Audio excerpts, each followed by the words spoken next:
Okay, so we have just heard the discussion of Dr. Dominog on the MELCs in Aral Pan. My task is to present to you the MELCs in edukasyon sa pagpapakatao, and based on the session guide which was provided to us, this is the flow of this presentation. The first part is the presentation of the conceptual framework of the edukasyon sa pagpapakatao, to be followed by the walkthrough of ESP MELCs. Within this walkthrough of the ESP MELCs ay yung mga paraan ng pagpili ng MELCs, paano gamitin ang MELCs, pagtaluntun sa MELCs sa bawat key stage, and then to be followed by the third part, which is the unpacking of competencies, and the fourth part are the parts of a lesson exemplar. Okay, but before I'll proceed, let me first acknowledge the support of our Regional Director, Dr. Evelyn Arfe Calvero, our Assistant Regional Director, Dr. Maria Ines Asuncion, and then our CLMD Chief, Dr. Janet Veloso, and to all men and women in DepEd Regional Office 11 who made this meaningful session possible. Good day to all of you. So here are the objectives of this 40-minute presentation. So pagkatapos ng sesyon, inaasahang ang mga kalahok ay nakapagpapaliwanag ng mga batayang conceptual ng ESP, tamang paggamit ng mga MELCs sa pagtuturo, pagkatuto, or the teaching learning, tungo sa mabisang pagpapadaloy ng mga aralin sa ESP sa batayang edukasyon. Mga suggested steps in unpacking the learning competencies and mga bahagi ng lesson exemplar. And maybe the most important objective is for the participants na maibahagi ang mga natutunan sa mga kaguruan ng ESP sa kanilang mga STOs. Okay. Ano po ba yung mga inaasahang outcome? If we have those objectives, we will be expecting some meaningful outcomes after this. These are its expected outcome.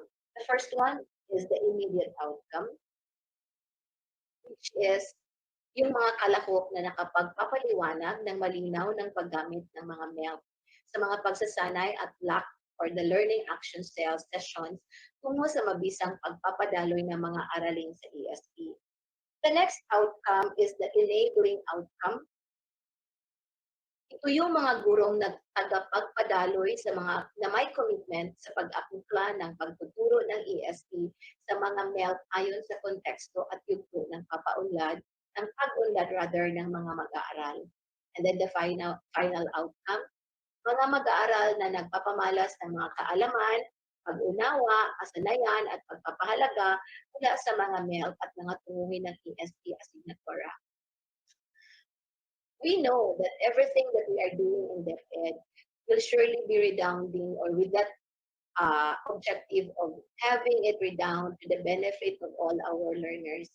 So yun siya. Okay. And then, as mentioned earlier, this is the flow of this presentation.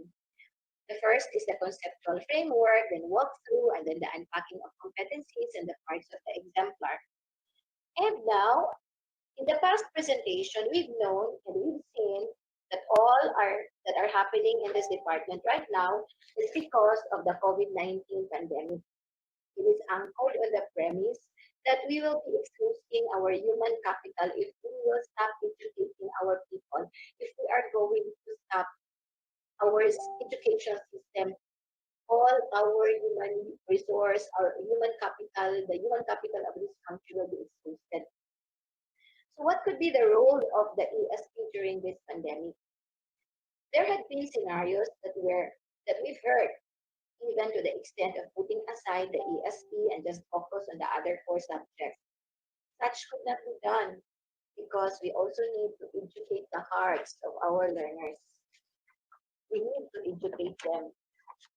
Ang edukasyon sa isip na hindi nagbibigay edukasyon sa puso ay hindi tunay na edukasyon. I hope you will agree with me on that. Okay? And then, ang ESP bilang asignatura is teaching our human capital on how to become human. Nagbibigay ito ng edukasyon sa pagiging ganap na tao. Ito ay tumutulong sa paglikha ng pagkasino ng tao tungo sa pagbuo ng sarili. Sa pagtatalaga lamang ng sarili sa kaya ang pagkatao ay here comes the target outcome.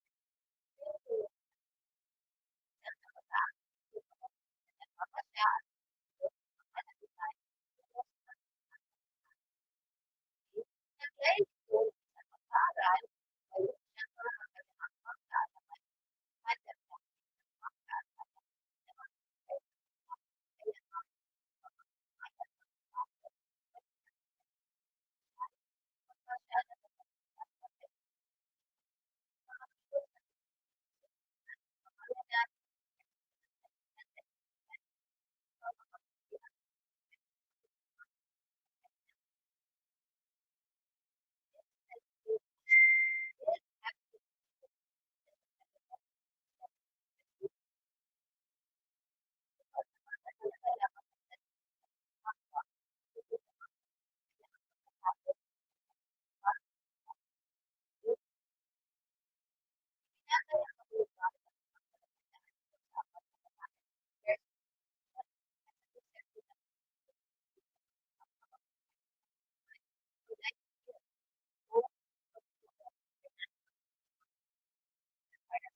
our learners who are the future leaders of this country in the of leaders of this country in the future.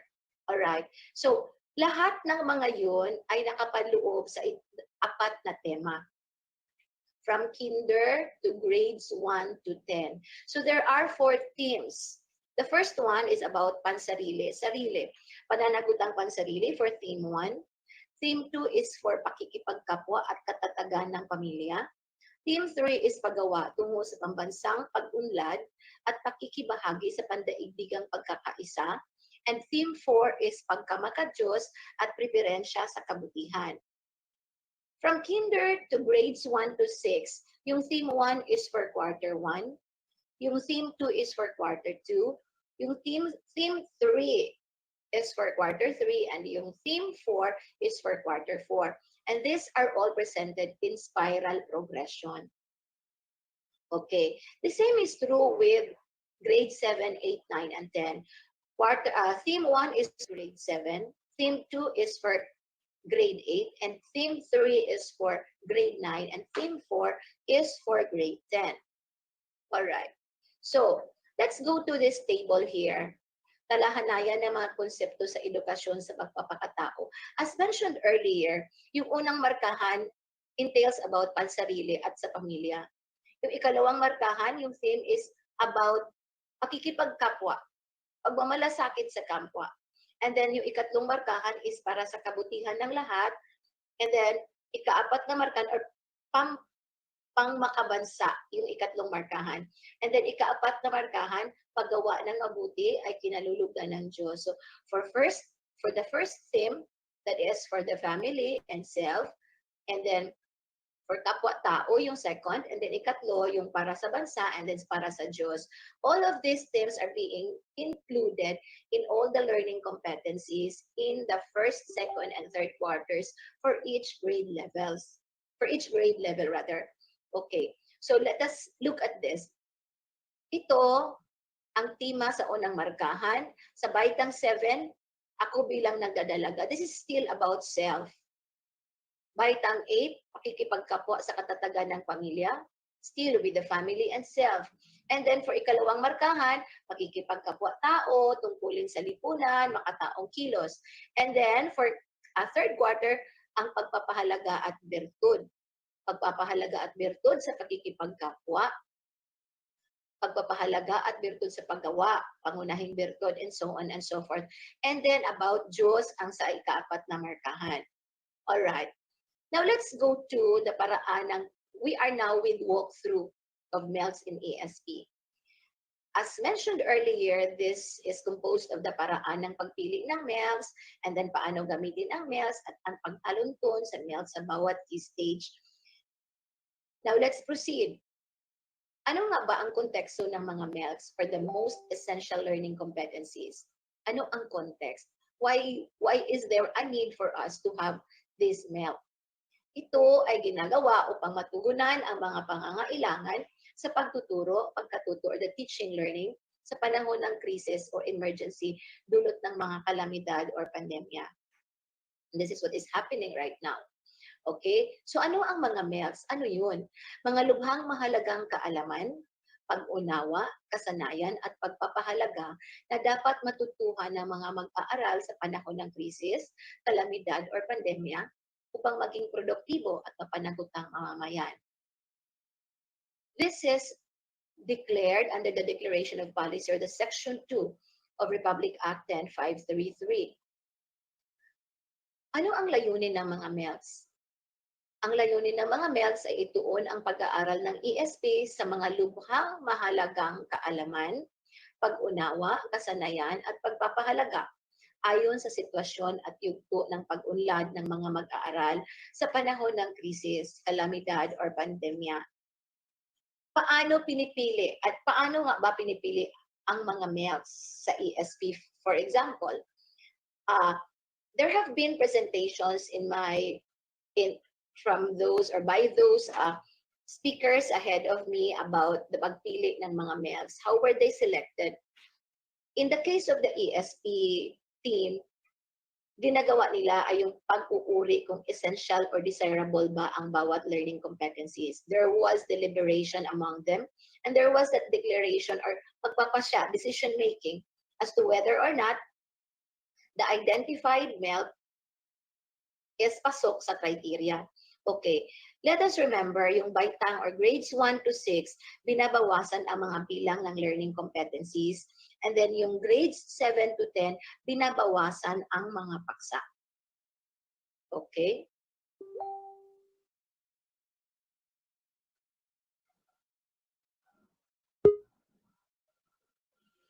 Alright. So, ang learning competencies ay essential. Paano nga ba siya? Bakit siya tinatawag na essential? Kung pumapasok siya or ina-address niya ang itong mga kriteryang ito. Okay. Standards, this is what we call as ST clips. Okay. Standards for ST, and then letter C is concepts, and then life for L, and then priority for P, and school for S. Pag ang learning competency ay sumasalamin or sinasalamin ang mga pambansang pamantayan sa pagkatuto that addresses the standards. Pag ito ay may kaugnayan sa mga mahalagang konsepto sa ibang asignatura, it addresses the concepts. Pag ito ay nailalapat sa buhay, that addresses life. Pag ito ay lubhang mahalagang pag-aralan nila, ito kung ikukumpara sa ibang LC or lubhang mahalagang pag-aralan dapat nila kung ikumpara sa ibang LC, lalo na kung titigil sila sa pag-aaral sa susunod na taon, dapat itong i-prioritize. So, Sa paaralan lamang ito matutuhan kung hindi nila ito matutuhan sa mga magulang at komunidad. So, these are the criteria which will determine or which will help us decide whether or not a particular learning competency is really essential or part of the most essential competencies. And that was what they did in the central office. Kapag kulang o walang katangian ng mga ELC, hindi sila kasali. Alright. So, paunawa lang po, binawasan lamang ang bilang ng mga learning competencies sa baitang 1 to 6 or sa grades 1 to 6 at ang bilang ng mga paksa sa junior high school ang mensahe or esensya ng paksa o learning competency. Ano po ba yung mga batayan gamit ng mga taga-central office in charge in the identifying or the selecting of the most essential learning competencies? According to them, ito yung mga criteria sa pagpili ng mga MELCs, yung sinasabi kanina, yung SD clips. And then, yung developmental tasks ni Robert Havighurst. Then yung pamantayan sa pagkatuto, yung provided learning standards in the CG which was issued in May 2016. And then yung struktura ng curriculum. Okay? So, ano yung mga criteria sa pagpili ng mga MELCs? Ito yung REL, readiness. Readiness for the next level of learning. May taglay na prerequisite sa susunod na antas ng pagkatuto. And then yung endurance, yung pangmatagalan. Ibig sabihin, or it means to say, that if the learning competency will go beyond or will stay in the heart and mind of the student, will go beyond even after the test or even after a particular activity, which this learning competency is being achieved, tumatagal sa puso at isipan ng bata. That will make sure, that will help us determine na itong learning competency na ito is or will address the endurance test. Okay? The L there is the leverage. May maximum na pakinabang. May maximum na pakinabang sa pagkatao ng bata. Kung ang LC or learning competency na ito ay may maximum na pakinabang sa pagkatao ng isang tao, dapat lang siyang isali as part of the most essential learning competency. Okay. Ano-ano yung mga pamantayan sa pagkatuto or learning standard gabay sa pang-curriculum? Pangkalahatang pamantayan or the learning standards, pamantayang pangnilalaman or the content standards, and the pamantayan sa pagganap, yung performance standards. All of these are provided in the curriculum guide issued in May 2016. We have to realize that bago natin maabot itong learning competencies, dapat kailangan alam natin yung learning standards, alam natin yung content standards, and alam natin yung essential understanding. Dapat yung teacher alam niya so that she will be able to fully understand as to how to arrange the curriculum or how to arrange the activities which she wants for her students rather to pass through or to go through in order for them to be guided as to what learning competency shall they achieve in that particular activities. Okay? So, sa baitang 1 to 6, ito yung estruktura ng curriculum. In grades or levels 1 to 6, grades 1 to 6, ang mga learning competencies na may nakapaloob na batayang konsepto kahit hindi direktang binanggit ito. Just like here, for example, in grade 1, in the first quarter of grade 1, may learning competency na nasasabi na nakatutulong sa paglinang ng sariling kakayahan ang wastong pangangalaga sa sarili. In grade 3, there is this learning competency sa ikatlong markahan na kapagpapahayag na isang tanda ng mabuting pag-uugali ng Pilipino ang pagsunod sa alituntunin ng pamayanan. Okay? Sa junior high school naman, ang 4 na uri ng mga kasanayan sa pampagkatuto o learning competencies sa bawat paksa batay sa 6 na kasanayan sa cognitive process dimensions. This is under DepEd Order number 8 series of 2015. Policy guidelines, or this is entitled Policy Guidelines on Classroom Assessment for the K-12 Basic Education Program. So, andoon yung 6 cognitive process dimensions. Mga uri ng kasanayang nililinang sa bawat isa sa apat na learning competencies at ang mga tanong na sinasagot ng bawat learning competency. So, for grade 7 to 10, ito yung mga learning competencies. Learning competency number 1, LC2, LC3, and LC4. Anong nandoon sa LC1? Knowledge. Ano yung guide question? Anong kaalaman ang kailangan upang maipamalas ang mag-aaral ang pag-unawa? For LC2, it entails comprehension, analysis, and evaluation. So ano yung guide question? Anong kasanayan ang dapat maipamalas tungo sa pag-unawa? For LC3, comprehension and synthesis, ito yung guide question. Ano ang pinakamahalagang mensahe na dapat maunawaan ng mag-aaral? At for LC4, application. Ano ang dapat maipamalas ng mag-aaral bilang patunay ng pag-unawa? So, ito na yung ipamamalas na ng bata kung ano ba yung dapat na ebidensya to prove that he really understood something from the lesson. Okay. Mga katangian ng batayang konsepto o essential understanding na nasa ikatlong LC. Now, let's go back to the ikatlong LC, comprehension and synthesis. Alright? So, it must have endurance or pangmatagalan o panghabang buhay. Kailangan ng mag-aaral ang LC na ito kahit tapos na siya sa pag-aaral. Yun yung sinasabi ko kanina, that if the learning competency will remain in the heart and in the mind of the student, even beyond a particular level or a particular grade level, a particular activity, or particular quiz or test, dapat yan siya ay i-declare na it passed through the endurance test. Mailalapat niya ito sa mga konkretong sitwasyon ng buhay at sa anumang profesyon o curriculum exit na pipiliin niya. Hindi ito maaring maanod sa pagbabago ng panahon. The second one is a discipline-based, batay sa mga disiplina ng ESP. Nakaangkla ang batayang konsepto sa dalawang disiplina ng ESP. Ano nga ba yung dalawang disiplina ng ESP? Etika at career guidance. Ang expert system of knowledge na ipinahahayag nito ay nangangailangan ng matibay na batayan mula sa malalim na pag-aaral o pagsasaliksik. And the third is the needs and coverage. May napakaloob na mga konsepto. Ang malalaking mensahe ng batayang konsepto or the key concept ay maaari pang mahimay sa maliliit na konsepto. And this is where the unpacking will come in. Okay?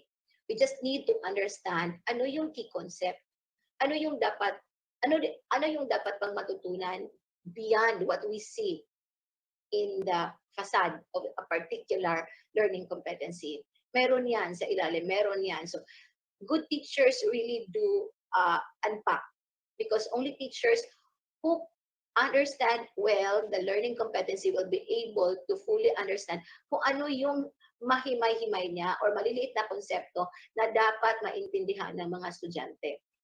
And then the next one is the potentially engaging. Lubhang mahalaga ang mensahe ng batayang konsepto sa buhay ng mag-aaral. Kaya napupukaw nito ang kanyang interes, atensyon, at pakikilahok. Okay. Now let's go to the paano gamitin ang MELCs. Okay. Paano nga ba gamitin ang MELCs ng ESP? Number 1, pag-aralan ang bawat most essential learning competency ayon sa pamantayang pangnilalaman or the content standards at ayon sa pamantayan sa pagganap or the performance standards ng bawat quarter o paksa. Number 2, isaalang-alang sa bawat MELC ang pinakamahalagang mensahe na dapat tandaan ng mag-aaral. Hindi lamang ang gawain o pagpapahalagang nakasaad dito. Ito ang batayang konsepto. So, meron tayong guide questions dito. Ano ang pinakamahalagang mensahe na dapat maunawaan ng mag-aaral? Ano ang kahalagahan ng paggawa ng gawain o pagsasabuhay sa pagpapahalagang nakapaloob sa learning competencies? So we should be guided by these questions so that we will be able to understand kung anong mensahe ang nandoon sa learning competency na yon. Ano yung batayang konsepto, the key concept. Okay? So for For grades 1 to 6, mahalaga ang paghihinuha o pagtukoy mismo ng mga guro ng batayang konsepto na ipinahihiwatig ng isang LC or learning competencies or group of competencies kahit hindi direktang binanggit ito. Just like for example, in level 1 or grade 1, unang markahan, the learning competency is this one. Nasasabi na nakatutulong sa paglinang ng sariling kakayahan ang wastong pangangalaga sa sarili. The key concept for that, or of that particular learning competency is this one. Nakatutulong sa paglinang ng sariling kakayahan ang wastong pangangalaga sa sarili. Diba? So for grade 3, for example, in the third quarter, nakapagpapahayag na isang tanda ng mabuting pag-uugali ng Pilipino ang pagsunod sa tuntunin ng pamayanan. That's a learning competency. So what is the concept of this particular learning competency? Isang tanda ng mabuting pag-uugali ng Pilipino ang pagsunod sa tuntunin ng pamayanan. Okay. For grades 7 to 10, makikita ang batayang konsepto sa ikatlong learning competency sa bawat paksa. Mahalagang gabayan ng guro ang mga mag-aaral na mahinuha ang basic, ang key concept, batayang konsepto, mula sa babasahin tungkol sa paksa. So for example, sa baitang at markahan, grade 7, ikalawang markahan, second quarter, na ipaliliwanag na ang isip at kilos loob ng ang nagpapabukod tangi sa tao, kaya ang kaniyang mga pagpapasya ay dapat patungo sa katotohanan at kabutihan. Ang batayang konsepto or the key concept of this particular learning competency is this. Ang isip at kilos or ang isip at kilos loob ang nagpapabukod tangi sa tao, kaya ang kanyang mga pagpapasya ay dapat patungo sa katotohanan at kabutihan. Okay. Now here comes the third way or paano gamitin ang MELC ng ESP. The third one is bigyang prioridad, give priority sa pagtuturo at pagpili ng learning resources at paglinang ng batayang konsepto na nasa ikatlong learning competency ng paksa at ang ebidensya ng pagkaunawa nito. Ang performance task na nasa ika-4 na learning competency. Yung diniscuss natin kanina, yung 4 competencies sa secondary. Number 4, gamitin ang mga module o learning resources na nabanggit sa teacher's resources ayon sa tatlong hakbang sa itaas. Okay. So pag meron ka ng learning resources, you need to use it using the 1, 2, 3 steps na nabanggit a while ago. Okay. For grades 7 to 10, maaring gamitin ang mga gawain sa learner's module bilang pagtatasa or assessment ng pagkatuto. For example, sa baitang 7, unang markahan, ikatlong learning competency, paksang talento at kakayahan. So here's the learning competency and here's the gawain. Alright. So important reminder lang po, nagsisilbing minimum essentials lamang ang MELC. Sa kalidad, or lawak, or breadth, lalim, ang depth ng mga dapat matutuhan ng mga mag-aaral sa panahon ng krisis o pandemya.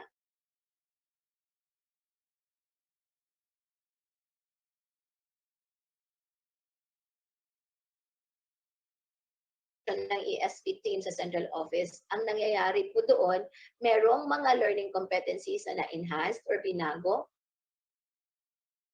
merong niribisa upang pagbutihin ang pagkakalahad, merong mini-merged or pinagsama. For example, dalawang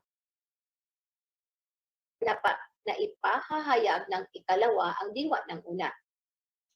And then merong dinadrop, isinasantabi, LC na hindi sinama sa mga MELC dahil hindi naman ito prerequisite sa mga nauna o sumunod na LC o naulit lamang ito sa katulad na LC. So, in summary, there are 3 things that happened to the previous LCs in the curriculum guide of May 2016. Merong na-enhance, merong na-merge, merong na-drop. Okay? So here is now the chart. Chart ba ito? Or table, ang tawag nito? Graph, rather. Okay. Comparison between the MELC and the learning competency na nasa curriculum guide, May 2016, yung curriculum guide in May 2016. The red ones are the number of MELCs na gagamitin natin for 2020-2021. So remember, ang MELCs ay gamitin lang during this pandemic. And most probably, we will be using it within the school year 2020-2021. That was emphasized in the briefer ng MELCs. Okay? Yung learning competencies na nasa CG or the curriculum guide of May 2016 are being represented by the yellow ones. Okay? So as you can see, for grade 1, there were 21, but in the MELC now, there are just 17. In grade 2, there were 24, and then sa MELCs ngayon, meron na lang 23. For grade 3, there were 17, ngayon 17 na lang. 22 sa grade 3, and then 17 na lang ngayon. And notice that in number 4, hindi nawawalan or hindi naman nadadagdagan. 13. For grade 5, 31 down to 17. 27 rather. For grade 6, 13 down to 12. Then for grade 7, 64 to 44. For grade 8, 64 to 52. And then for grade 9, 64 to 51. And then for 64, from 64, for grade 10, nagiging 56. So notice na maraming nawawala sa 7, 8, 9, and 10. As mentioned earlier, binabawasan yung paksa. Binabawasan yung paksa sa secondary for grade 7, 9, and 10. Alright. So ito yung detalye. Bilang ng binago, pinagsama, isinantabi ng mga MELCs. This will be provided naman to the trainers who will be doing this in the SDO level. So for example, in Baitang 1, in level 1, in grade 1, there were 21 in the May 2016 curriculum guide. Walang binago, walang pinagsama, pero may isinantabi. So there are only 17 number of MELCs, total number of MELCs for the school year 2020-2021. And the percentage compared to the previous CG, 81% of MELCs are being carried over from the CG of May 2016. So another example, for grade 3, there were 22, walang binago, walang pinagsama, pero may isinantabi, naging 17 na lang. Alright. For grade 2, there were 23, may binago. Curriculum, learning competency 9, 10, and 11, binago siya, ni-revise lang siya, pero walang pinagsama, walang isinantabi. So it makes 23 MELCs for grade 2. Alright. For grade 7, walang binago, walang pinagsama, pero maraming sinantabi. For grade 8, walang binago, walang pinagsama, pero maraming isinantabi. For 2016, alright, wait for a while. Mahalagang paunawa, sa paggamit ng MELCs ay nakaayon sa napapanahong krisis o pandemya. Ang mga MELC ay magsisilbing minimum essentials, ngunit hindi dapat isakripisyo ang kalidad.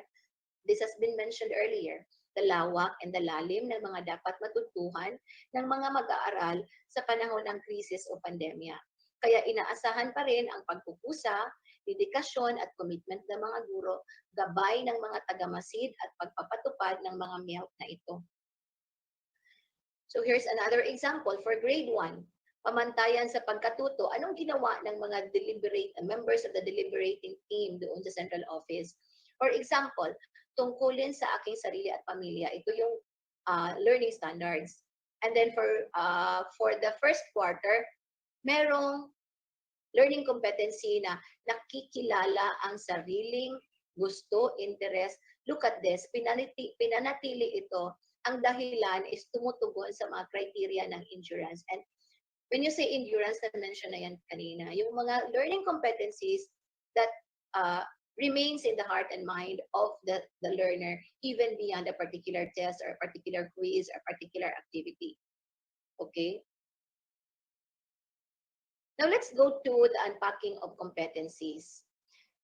Much have been said about the unpacking of competencies. I am so sure that a lot of my co-supervisors in the CLMD have mentioned already about unpacking of competencies. So I found it proper that I am just going to present to you a particular content of an article that I have read last night about why we should consider unpacking the competencies. So here are those answers, or here are the answers of that particular question. Number one, teachers who do the work to unpack standards or learning competencies are the ones who understand them. Meaning to say, yung mga teachers na gumagawa ng unpacking, medyo sila yung mas lalong nakakaintindi doon sa particular learning competencies na yun. Understanding all of the standards learning competencies helps teachers wisely choose the essential or power standards. Identification of the depth of knowledge required of the standards lead, leads to more thoughtful lesson design. Laser-like focus, take note, laser-like focus on the standards and team-created common formative assessments go hand in hand. And then the unpacking process keeps the focus on all students learning at high levels. Why? Because uh, parang the competencies are given in a staggered basis or inuunti-unti, hinahati-hati, hindi siya in bulk. So if the teacher has the capacity of unpacking, let the teacher do the unpacking or let her unpack because that will benefit or that will redound to the benefit of the learners. These are the suggested steps in unpacking learning targets or learning competencies. Suggested lang po. Number one, read the standards as a team. So work with your co-teachers. And then circle the verbs, underline the nouns and noun phrases, determine the number of targets found within the standards, write as separate learning targets, remember to keep the core language intact at all times, do not omit any part of the standard, determine the depth of knowledge required of the standard, pull the academic vocabulary from the standard, unpack all of the standards before digging into how the standards will be taught and assessed. That's good. Read all of the unpacked standards to determine the standards you will prioritize. So I hope this will help us in the process of unpacking our learning targets or learning competencies. Okay? Now let's go to pagtatalunton sa bawat parts of a lesson exemplar. All right. So in the previous activity of the CLMD last week, we had our orientation in the development of learning resources or on the development of learning resources that was given by Dr. Almasan. And these are the parts of the lesson exemplar which was also part of the discussion which was made by Dr. Almasan. So for the benefit of those who were not there in that particular orientation, may I now present the parts of the lesson exemplar. As you can see, the lesson exemplar is just like a detailed lesson plan. Meron siyang pamantayang pangnilalaman, meron siyang pamantayang pagganap, meron siyang kasanayang pampagkatuto or the learning competencies, meron siyang pangunahing konsepto or key concept. So it should be written in the template, all this information about these standards. And then layuning pagkatuto, mayroon siyang objectives, meron siyang nilalaman. Under this nilalaman are the references and the resources. Okay? Pamamaraan ng pampagkatuto. Under it are the panimulang gawain or pagsasanay, balik-aral, pagganyak. And then mga gawaing pagpapaunlad, puwarang paggawa or the gawin ko part. And then pinamatnubayang pagsasanay, gawin natin, guided activity, and then paglalapat, yung gawin mo, application. And then there is that evaluation, then kasunduan or assignment or takdang aralin, and then pagninilay-nilay. Content of which or content of the pagninilay-nilay, ito yun. Ito pa din, parang sa detailed lesson plan. Bilang ng mag-aaral na nakakakuha ng 80% sa evaluasyon, bilang ng mag-aaral na nakakuha ng score na mababa sa 80% at binigyan ng karagdagang gawaing pang-remedial, mabisa ba ang mga araling pang-remedial, and so on and so forth. And then your name, and then the school and the division below. Alright, yun siya ang part ng lesson exemplar.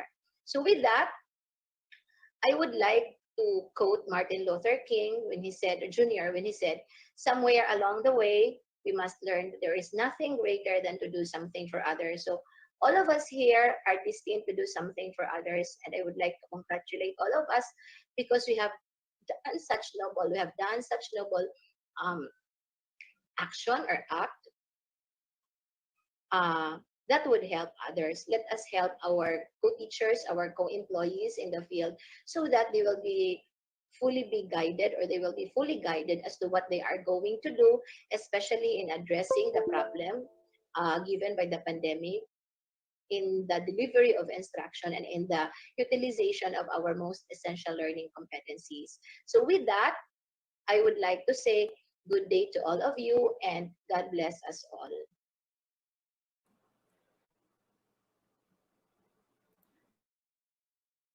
Please allow me to introduce to you the most essential learning competencies for EPT, TLE, and TVL. Let me share my slides. Now, just like the previous speaker, I wish to discuss with you the process of the determination of MELCs. Identify the components of MELCs, explore how to use the MELCs, familiarize the MELCs through a walkthrough. Now, we need to remember that all the things that we are doing now are for the welfare of more than 27 million Filipino learners in basic education. But I would like to reiterate that these MELCs will be used by the field implementers for school year 2020 to 2021 only. Now, what is MELCs? How can this help our teachers and learners during the new normal? Now, MELCs is the instruction that focus only to the most essential and indispensable competencies that our learners must acquire. These are what we call the non-negotiable. It serves as guide to teachers in addressing the instructional needs of learners while ensuring that curriculum standards are followed.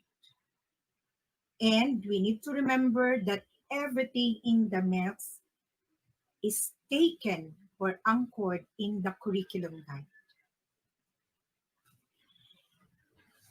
Now, how these MELCs are identified.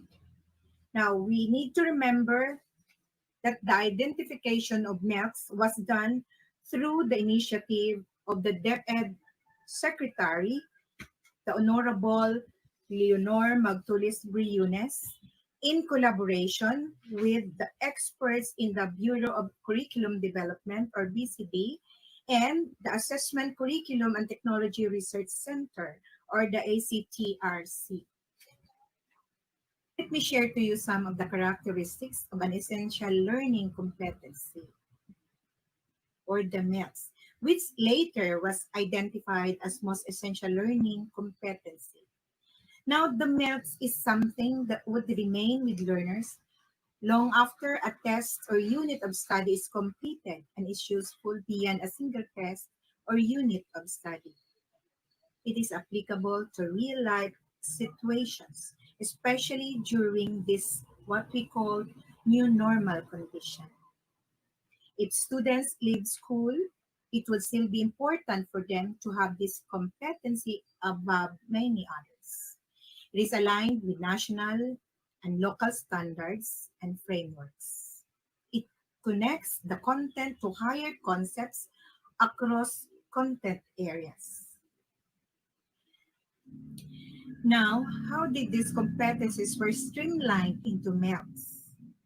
Now, competencies were originally taken from the K-12 curriculum guides. From there, competencies were extracted and identified as essential learning competencies based on the needs of times. Now, in this time of national health emergency brought about by COVID-19, those competencies were again scrutinized. and become the most essential learning competencies. These have now become the non-negotiables in the curriculum, meaning this should be taught to the students taking the particular specializations. Now, for the subject EPP and TLE, there are 883 original learning competencies from the curriculum guide, which was reduced to 749. And that becomes now the most essential learning competencies, or again, the non-negotiable. That is only about 85% left from the original LCs from the curriculum guide. That is 15% has been removed. For the TVL specializations and the SPTVE or Special Program for Technical Vocational Education, there are around 95 specializations and more learning competencies are here because it comprises four components, which is the home economics or HE, the industrial arts or the and the information and communication technology or ICT and the agri-fishery arts or AFA. No MELCs has been released yet as this may affect the national assessment. However, learning modules has been released to all schools offering TVL specializations long before this COVID-19. So what will happen to them? The school's division offices are now taking the initiatives on how to go through it in coordination with the regional office. Now, there are 6 components of MELCs. You have one, the quarter, the content standards, the performance standards, the most essential learning competencies, duration, and codes. So what are they? Quarter refers to the time or period where topical coverage of a particular subject in a grade level is given. It is located in the first column in the MELCs. So you can see the red one. And next is the content standard. It identifies and sets the essential understanding that should be learned in a specific period. This covers specified scope of sequential topics within each learning strand, domain, theme, or component. Content standards answer the question, what should the learners know, do, and understand? It is located in the second column of the MELCs. Next is the performance standards. What is performance standards? This describes the abilities and skills that learners are expected to demonstrate in relation to the content standards. The integration of knowledge, understanding, and skills is expressed through creation, innovation, and adding value to products, performance during the independent work or in collaboration with others. Now, as teachers, we teach our students how to learn. So the performance standards can tell what can learners do with what they know. How well must learners do their work? How well do learners use their learning or understanding in the new normal situations? How do learners apply their learning or understanding in real life contexts? What tools and measures should learners use to demonstrate what they know? It is located in the third column of the MELCs. Next is the most essential learning competencies. This refers to the knowledge, understanding, skills, and attitudes that students need to demonstrate in every lesson or learning activity. It is located in the fourth column of the MELCs. Next component is the duration. It tells us about the period of time a particular competency will be taught. It is located in the fifth column of the MELCs. Next is the code. Now, this was initiated in order to identify learning competencies that are connected and exhibited spiral progression. These ELSs bear the same code number and is connected to the Learning Resources Management and Development System. This is beneficial for the school heads and supervisors in monitoring the pace and progress of the lessons delivered by the teacher. It is located in the last column of the MELCs. Now, it can be easily understood this way. TLE is the subject. DM, which stands for dressmaking, is the specialization. 9 stands for the grade level.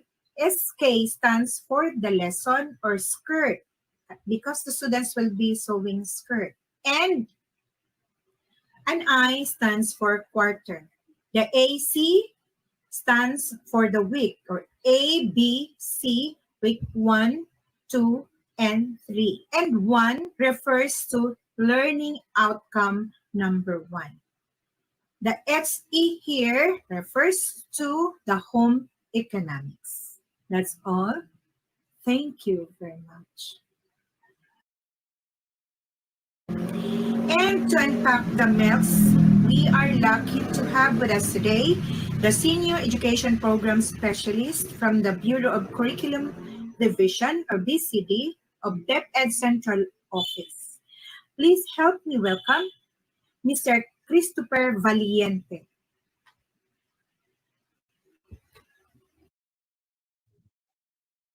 Maayong adlaw po sa inyong lahat.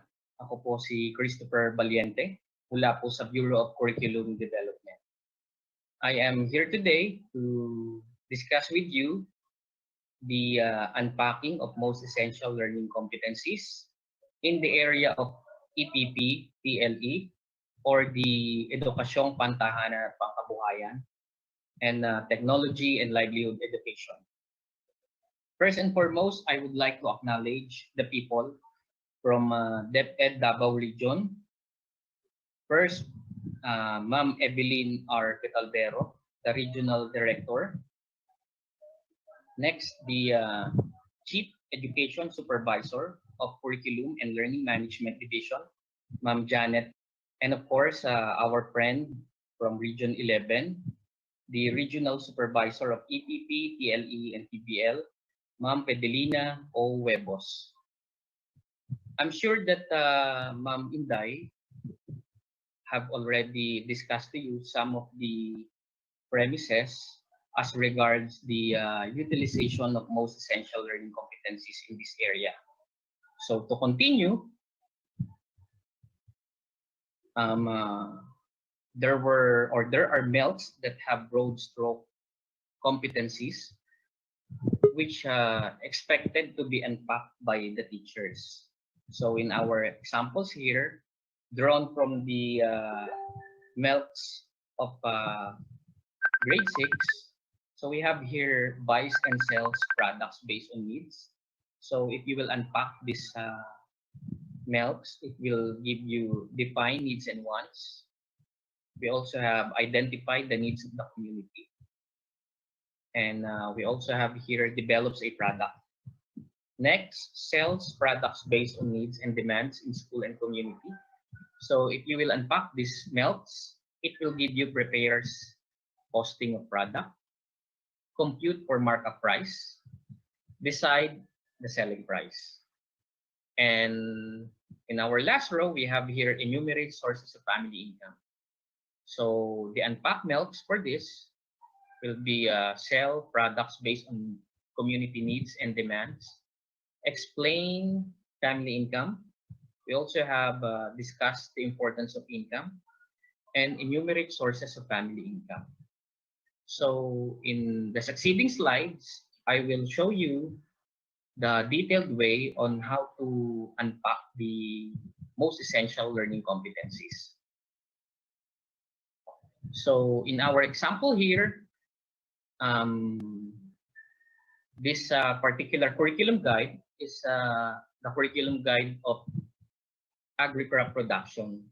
So just to give you an information that we really don't identify MELCs for the specialization subjects because it might have an impact on the national certification. And although we have some suggested specializations, I think that will be discussed later by Ma'am Huevos. So to continue, our target competency was from the unit of competency lesson 8, caring and maintaining crops. So ang learning outcomes po natin ay apply pest control.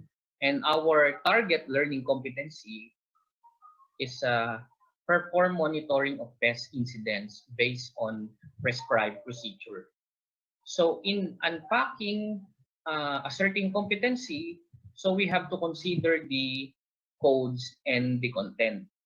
So if you will notice sa code ay this particular LO and the learning competencies, meaning LO1 hanggang dun sa 1.5, ay ituturo po natin ng second quarter, weeks 1 to 5, as per coding. And to elaborate this further, let me show you the slide. Okay. So kung makikita po natin, kung papansinin po natin mabuti ang ating learning competencies, some of the contents was not actually present doon po sa ating learning competencies. So again, our target is perform monitoring of pest incidents based on prescribed procedure.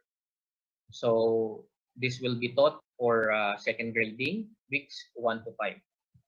So I know in the field, ang ginagawa po natin ay budget of work. But in my suggested format of how to unpack learning competencies, ito po ay tinatawag nating calendar of learning objectives. Because yung hindi pa po na-unpack na learning competency, tinatawag po natin siyang terminal objective, and then the unpack learning competency ay pwede po natin siyang tawaging enabling objectives. So here in our calendar of objectives, kung makikita po natin,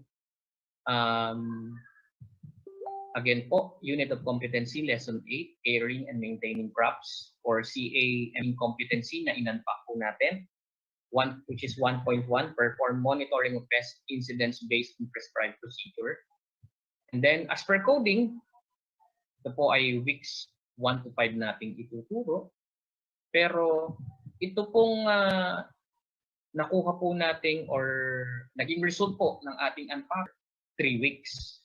Meaning, yung first 3 weeks, yung A to C, ay ito na po ang ating ituturo. Ito pong ating learning objectives.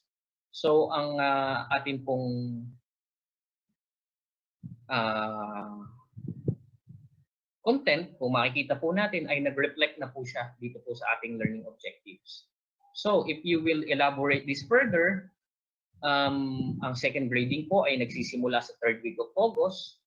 So, kung makikita po natin yung duration o yung hours per day, yung mga madadali na learning competency hanggang doon po sa identify the different types of pests, mollusks, ay ituturo lamang po natin ng 1 hour.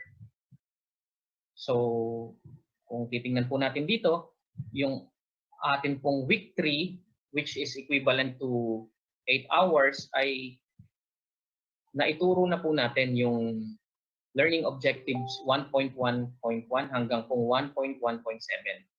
And as I mentioned earlier, yun pong ating content ay present na po sa ating learning objectives. And then yung discuss the safety procedures in monitoring pest incidents. So binigyan po natin siya ng 2 hours because kung titingnan po natin sa Bloom's Taxonomy of Verbs, ang discuss po ay nagpo-fall na siya sa application level. Okay? So kaya medyo mabigat po yung ating duration. And then for week 4, yung record pest incidents in the locality because matagal-tagal po yan ang pagre-record ng data or pag-gather ng data, especially po doon po sa context ng bata. Binigyan po natin siya ng 8 hours or 1 week. And then of course, the reporting of the result monitoring of pest incidents in the locality ay 8 hours din po, or it will be taught in September week 1. So medyo matagal po yan, kaya po almost 1 week po yung nilagay natin. Again, these hours per day, ito po ay suggestion lang po. Meaning, you can contextualize this or we give you the leeway on the duration, but as per the identified MELCs, these are non-negotiables if you would see or if you read the briefer of these MELCs. So yun lang po. I think that's the end of my discussion regarding the unpacking of most essential learning competencies. And the rest of the slides will be discussed by the regional supervisor, Ma'am Huevos. Muli po, maraming salamat, and we hope that you are positive with regards to the learning continuity plan of DepEd, na hindi po dapat nawawala ang education in these trying times because education is the key to success. Maraming salamat po sa inyo.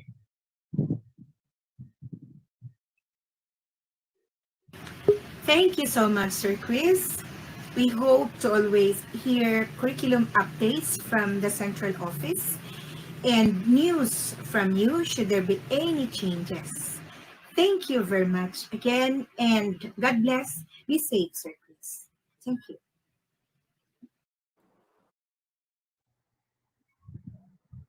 Good morning to everyone. Welcome to our regional LMS training for MAPE, SPA, SPS, and STED. But before anything else, I would like to thank our regional director, Director Evelyn Catandero, our assistant regional director, Ines Asuncion, of course my chief Janet Veloso. And I would like also to welcome my counterpart or the chief of all officers for the curriculum. And I would like to welcome also my counterpart in the division offices for MAPE, SPA, SPS, and STED. So to division counterpart from Davao City, we have Dr. Elsie Gagape, Sir Kagape, Sir Tagaino, Sir John Galan.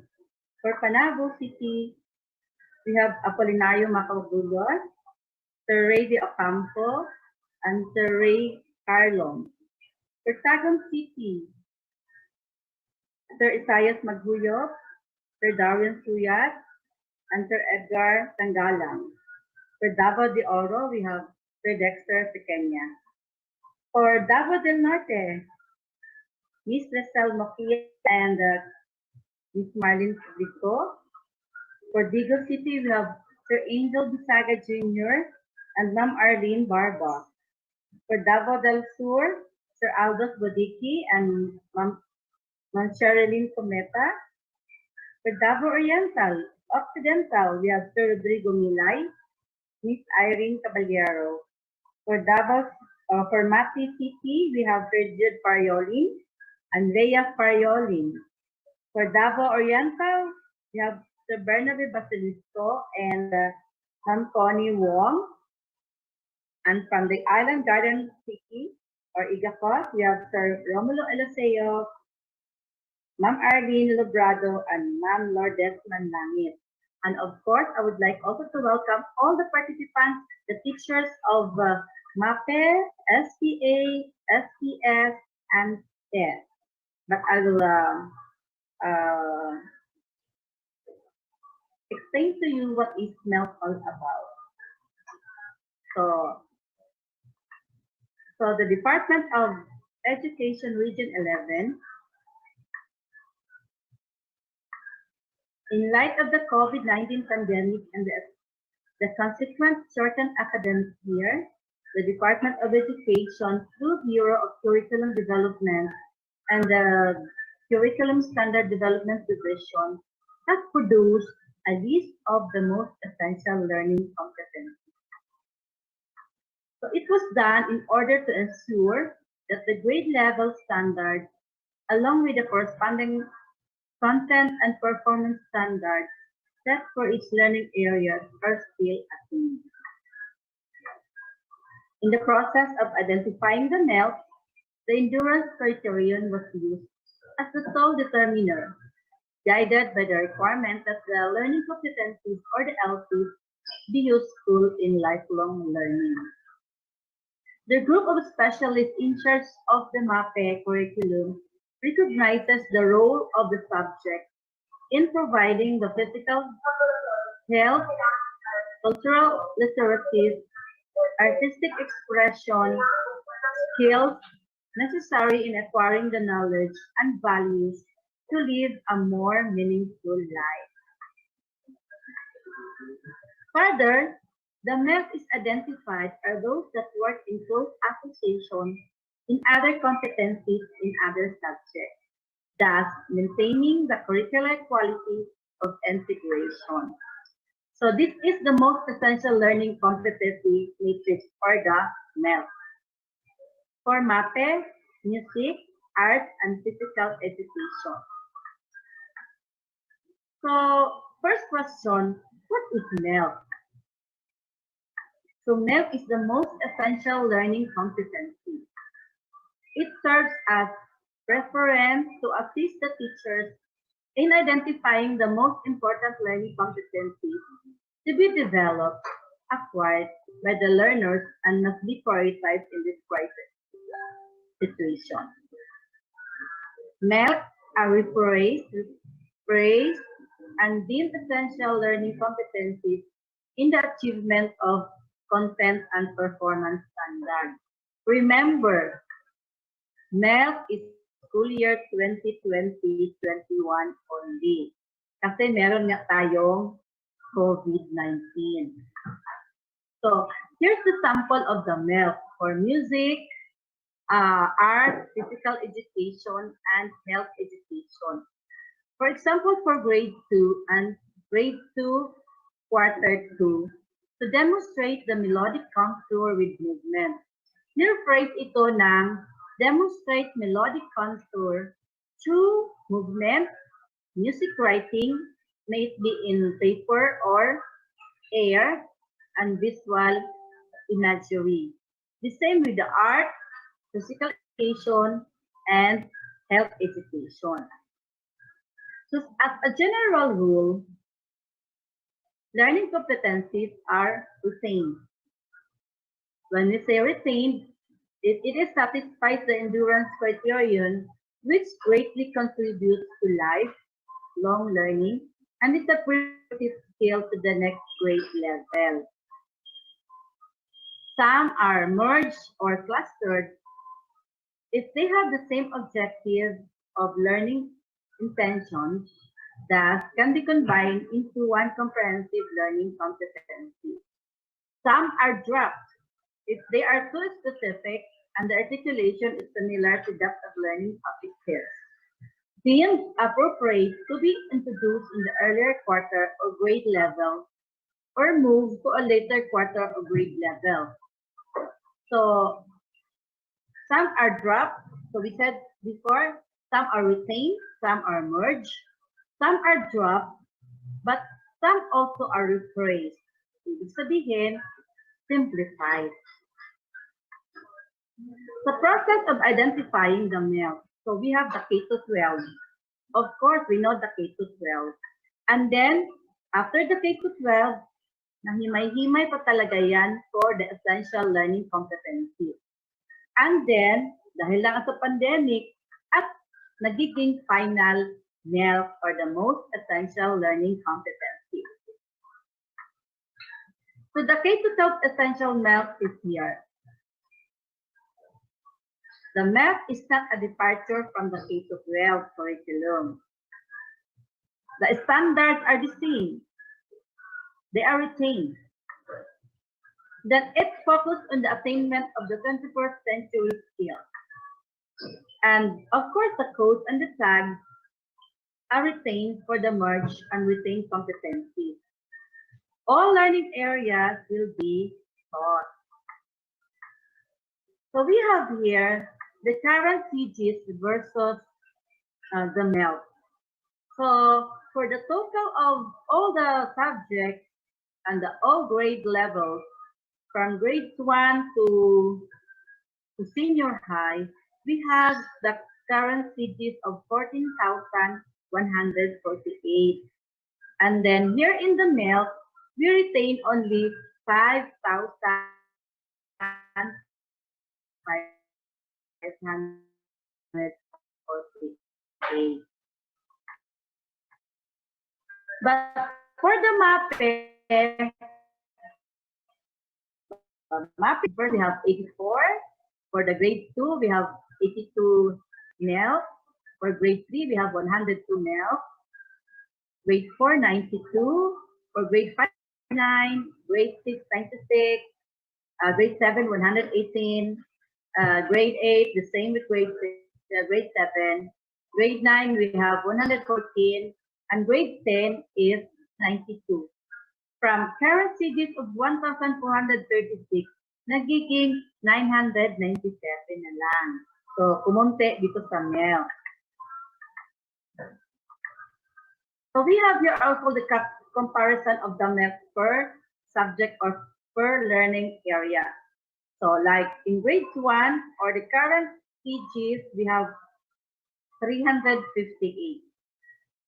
For the ELC, diba, from K to 12 to ELC to MELC, so nagiging 286 for the LLC. And then to the MELC, nagiging 223. Later I will explain to you kung bakit siya bumaba. The same with the arts. We have here from 390 to 333. And then to final is 334. I don't know. As you can see, nagdagdag pa ng isa sa MELC. So dito sa graph, makikita mo talaga na bumaba yung nasa MELC natin. So except sa grade 9. And then we have also here for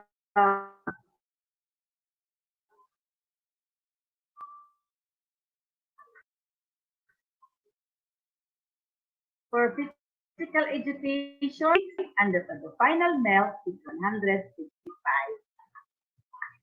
And also for the health, so we have here the 339 for the current CGs, so the ALC is 295, and for the MELC, it is only 276 MELC. So for field implementers like the SPOs, you are encouraged to contextualize the most essential learning materials in order to accommodate the varying context of learners, teachers, learning environment, and support structures, considering both the content and the performance standards. So how to use the MELC? Here's a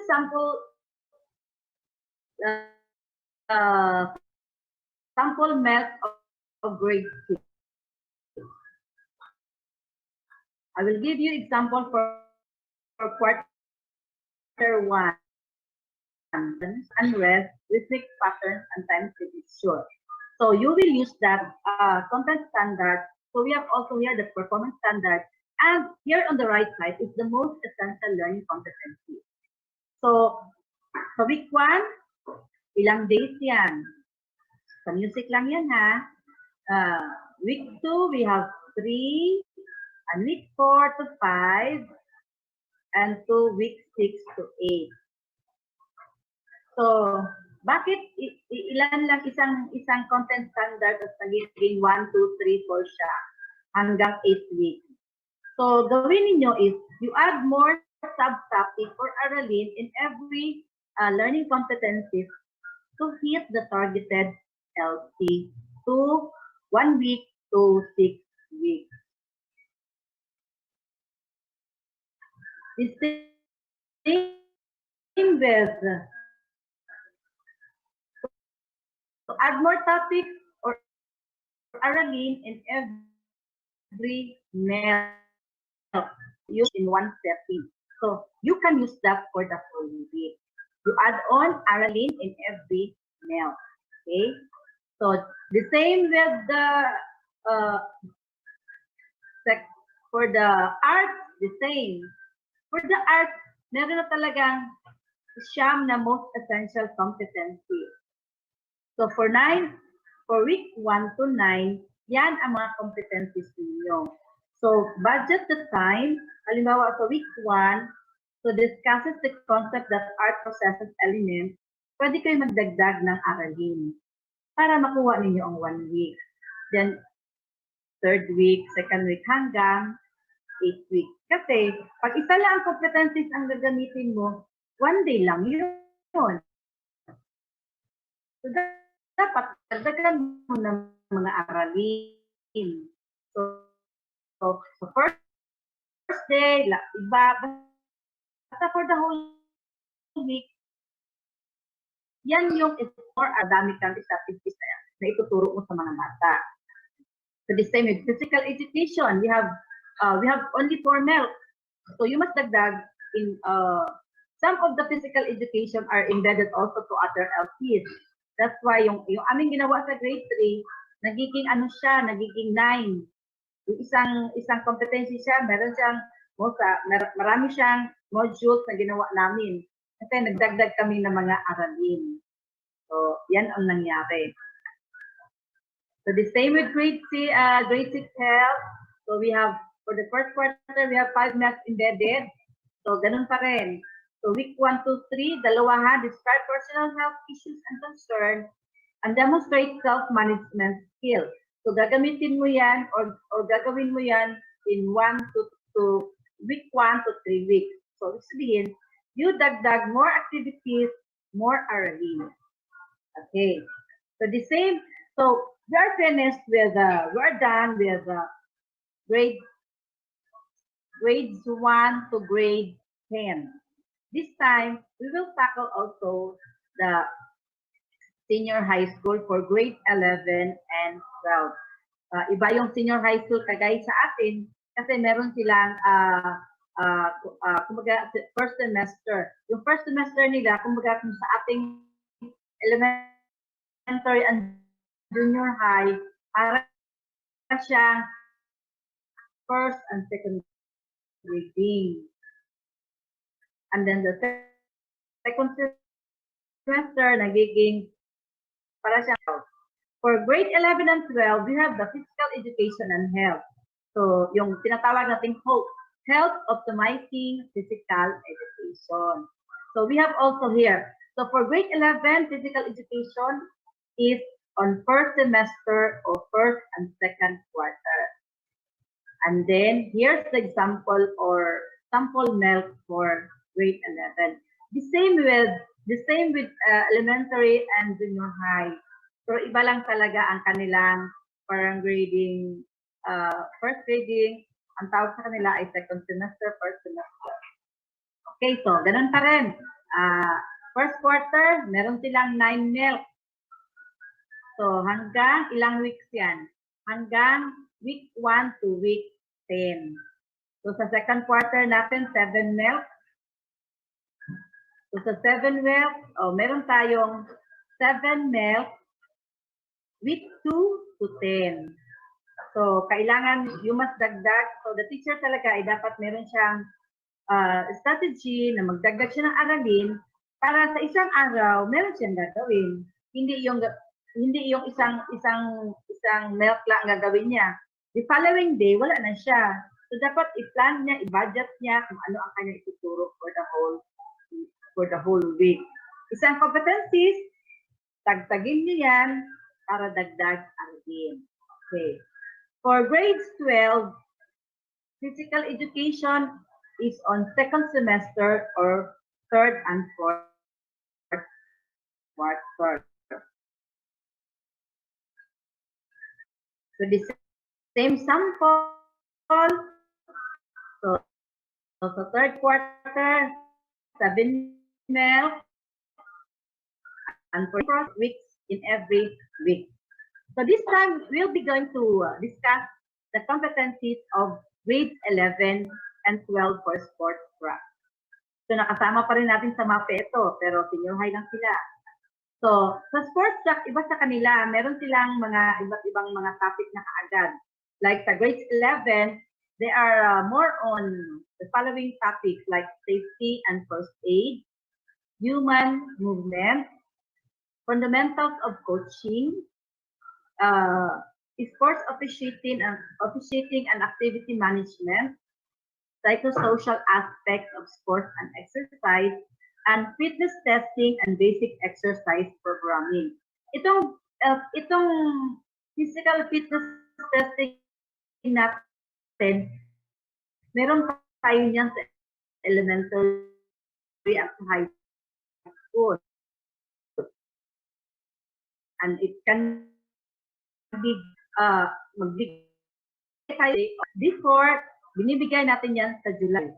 Pero ngayon, dahil wala pa tayong face-to-face, so gagawin yan sa bahay. Meron din tayong ginawa na physical fitness na video. It will be given to the whole of Region 11 divisions, courtesy of, naka-assign po dyan, courtesy of the Davao del Norte division. So I would like to thank Ma'am B, Sir Chief Mogis, and of course Ms. Giselle, the coordinator of that project. And I would like also to thank the teachers and the models and the actors for that video. So, in the next kalpian siya dahil materials yan siya, dupaan pa rin yan siya sa quality assurance. So bukas o sa sunod na mga araw, makikita natin ang ating physical fitness video. Okay, so yan yung ating fitness testing and basic exercise. So doon tayo natapos na natin yan sa elementary and high school. For the grade 12 sports track, so ang kanilang topic naman ay fitness, more sports, and recreational leadership. So maybe the next days, meron din tayong mga lesson exemplars na ipapakita sa inyo sa mga selected nating mga trainers. Hindi ko na muna sabihin dito kung sino yung mga trainers natin, pero makikita natin sa susunod ng mga araw. Okay. So, the same pa rin sa first semester, 7 to 17 weeks. So, himay-mayin, dagdagan ng mga aralin or mga activities para makuha mo yung 17 weeks in 7 milks. Okay? So, kailangan ang teacher ay maging talaga, maganda kanilang strategies, mga activities para sa ating mga kabataan. Okay. So, part pa rin sa senior high natin, sa specialization natin ay art and design. So, dalawa ang atin sa MAPE. No? Meron tayong arts and design and sports track. So, for the sports track for 11, grades 11 and 12, for arts and design, we have here the different topics of the grade 11. So, the topic for first semester, we have creative industries. So, the creative industries, yan yung arts and design appreciation and production. Meron din tayong creative industries 2, performing arts, When you say performing arts, ala, movement talaga yan. Okay. So alam niya ng mga senior high schools natin saka mga SDOs natin na mga Fs. Kasi pumupunta talaga yan sila doon mag-monitoring. So sa arts and design, ito yung specific topic ng grade 12 din. So meron silang physical and personal development in the arts, developing Filipino identity in the arts. They have integrated elements and principles of organization in the arts. Meron din silang leadership and management in different arts and design, and production in performing arts. When you say production, siguro ang kanilang gagawin yan as general, sa kanilang natutunan, gagawa sila ng production. Of course, may mga performers. So yan yung kanilang mga activities. Be sure na ang teacher talaga ay magiging creative. Meron na tayong marami sa YouTube, na marami tayong makukuha mga lessons, lalo na ngayon, dahil sa pandemic, meron na tayong mga free na mga webinar. So, you grab, take chance. Kasi wala na talaga tayong training na face-to-face. Even before, wala din tayong mga training kasi mahal din tayo mag-travel. So, the good for this pandemic is lahat ng nasa field ay makikita na nila sa webinar. At it's free. Kagaya ngayon, kagaya sa ating LMS, yung mga participants from division offices, pwede rin silang yung ibang teacher na manood. Kasi gagawa din sila ng kanilang sariling module kung gusto sila magawa para talaga yung kanilang hilig sa computer, sa high-speed technology natin, kumbaga, wow, marunong ako nito. So, lahat tayo ay nanibago, except yung talagang mahilig sa computer or mga computer literate. So, sa ating mga teachers, even the teachers, even the tayo, mga supervisors, talaga naninibago din tayo sa ganitong mga training. Pero exciting, di ba? Nakakatawa na nakakalito paminsan, kagaya nito na mag-lecture ka na wala kang audience. Pero I know, virtually, andyan lang kayo sa harap ko. So, ganun lang yon. So, again, sa arts and design, we have the topics are 1, 2, 3, 4, 5. So, 5 topics. So, ganun pa rin, meron din tayong example dito sa first grading.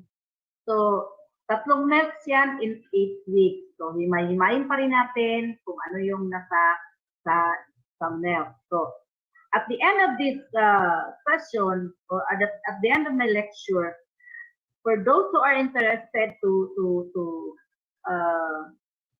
have the MELC, just actually nasend ko na sa mga supervisors, sa mga counterparts ko sa division offices. Pero kung gusto niyo direct from me, pwede rin. Just PM me, alam yung pangalan ko, Jocelyn D. De La Cuesta. So, hanapin mo lang sa Messenger. Sabihin mo lang na kailangan mo ng SPS MELC. Kailangan ko ng SPS, SPA MELC. Kailangan ko ng grade 6 MELC. Kailangan ko ng senior high, or dyan sa Hope or sports track and sports track and arts and design. So, i-share ko lang ito, nakakatawa kahapon. So, sabi sa group chat namin sa mga regional of supervisor. So, sabi niya, Nip, friendship, saan kaya, meron ka bang arts and design? And kung meron niya, nasa pinadalang MELC na sa lahat-lahat. Ilang kayang pages yun? Yung first na MELC natin, 599, dinagdag ang SPS at saka SPA, so something like 500 plus. So, hindi ko makita. Ito, you want, himay-himay? Di ba, naka-grade 6 na, grades 1 to grade 6, naka-junior high na siya, naka-senior high na siya, meron siya sports track, meron siya arts and design, at meron pa akong, yung SPA, saka SPS na nakahimay-himay na rin. And I would like also to thank the help of Paulo Salvo. Siya yung naghimay-himay na yon. Kasi pag hindi natin himay-himayin, Pag ibigay natin sa lahat sa kanila, malilito ka sa paghahanap ng pages 1 to 500 class. Bakit kaya ang ulo nun? So those who are interested or you want to have a copy of that milk, just PM me. PM is the key. Para naman online, PM is the key. Okay. Pero libre lang ito, wala lang itong bayad. Okay? So at the end of my sharing, I would like to share with you the quotation of our friend Walt Disney. He said, "We keep moving forward, opening new doors and doing new things because we're curious, and curiosity keeps leading us down new paths." Di ba, mga bagong mga pamamaraan? So, natapos din natin pala yung, hala, paano ba ito magpasok sa webinar? So, pindot-pindot ka, anong link? Nakakatawa, nakaka-enjoy. So, ganun din. Another thing we have here, don't fear of the technology, just embrace it. By Anthony J. D'Angelo. So, huwag kayo matakot. Kasi noon dati-dati, matakot din ako dahil baka yung aking pindutin, ma-erase lahat yung aking file. So, explore lang talaga tayo. So, kagaya sa mga lecture natin, yung kahapon, so, para ba, paano yan? Sige lang, you just explore the new thing. And lastly, the only way to make sense out of change is to plunge into it. Move with it, and join the dance by Alan Watts. So thank you very much and good day.